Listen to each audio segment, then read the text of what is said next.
Karen and welcome to Boot the Boss.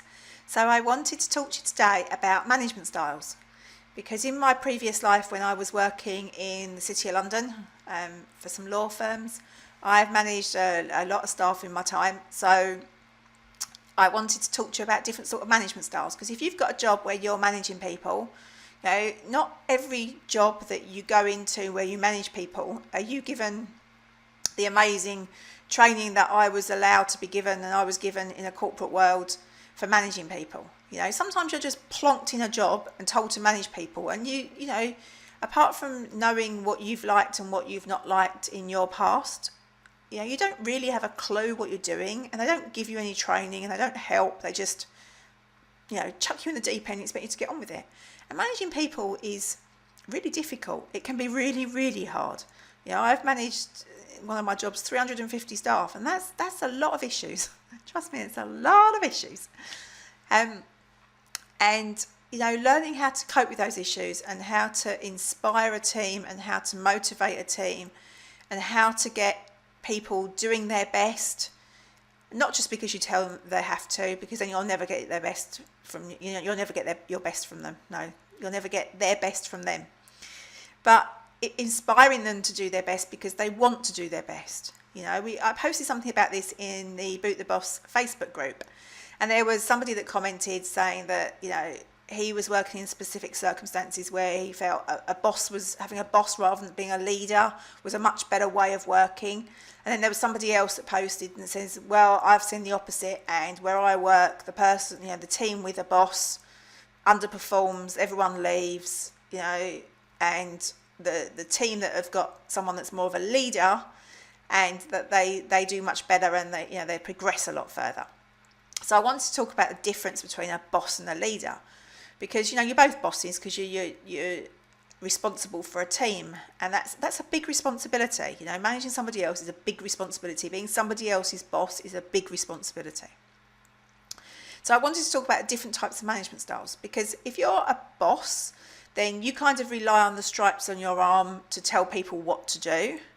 Whereas if you're a leader, you're inspiring people to do their job and to do their job well. I think if you're a boss, you're just focused on making sure that that person does what they have to do every day. Whereas a leader is much more looking at the bigger picture. They're looking at where they can take their team. They're looking at the points in their team, the bits of everyone that's good and bad, and how they can fit them all together to get the best from the whole team completely and from each individual. Because a boss very much says, go and do this, whereas a leader will say, let's do this. So a leader will be with you and a part of your team, but not your best mate.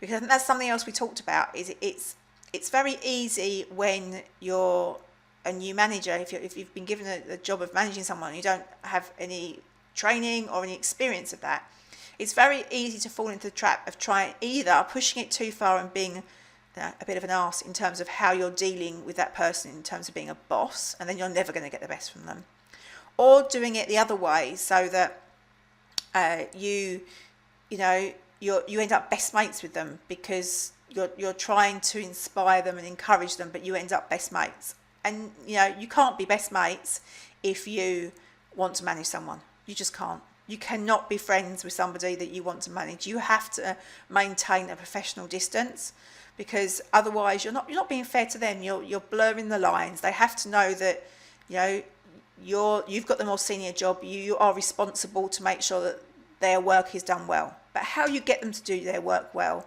can be really, really different in terms of being a boss and being a leader. As I say, a boss will say, go and do this, whereas a leader will talk about all the things that need to be achieved and get that person involved in what needs to be done, why it needs to be done.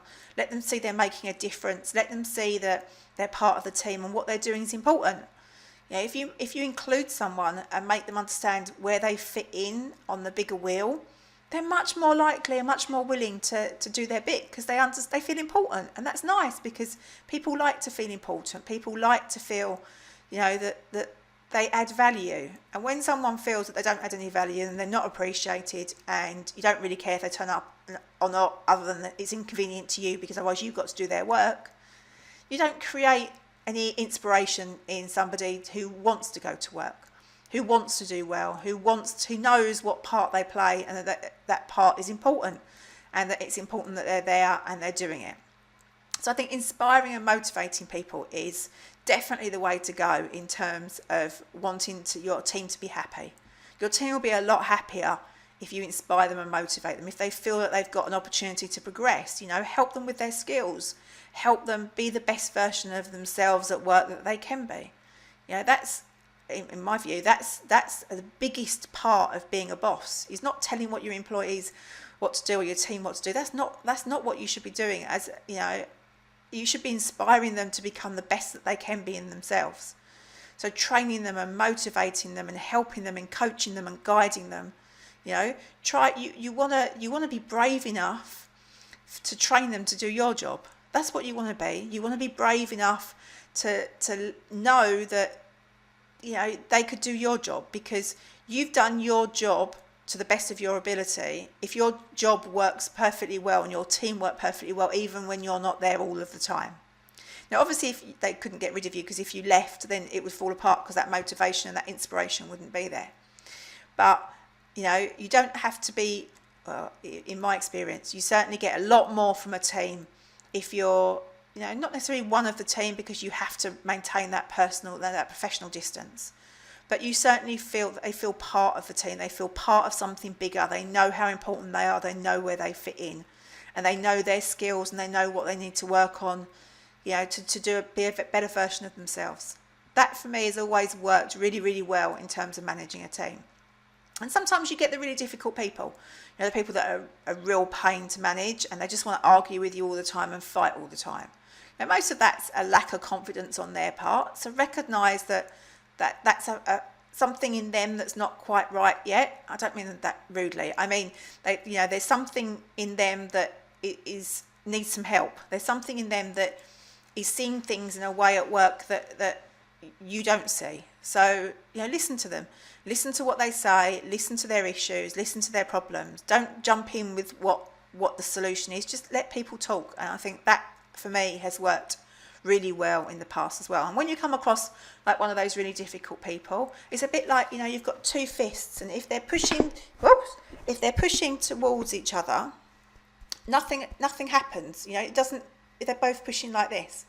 Whereas when you've got somebody difficult, you let them push, but you guide them where you want them to go. You've got complete control of where they're going, because they're still pushing and you're letting them, but you're guiding them.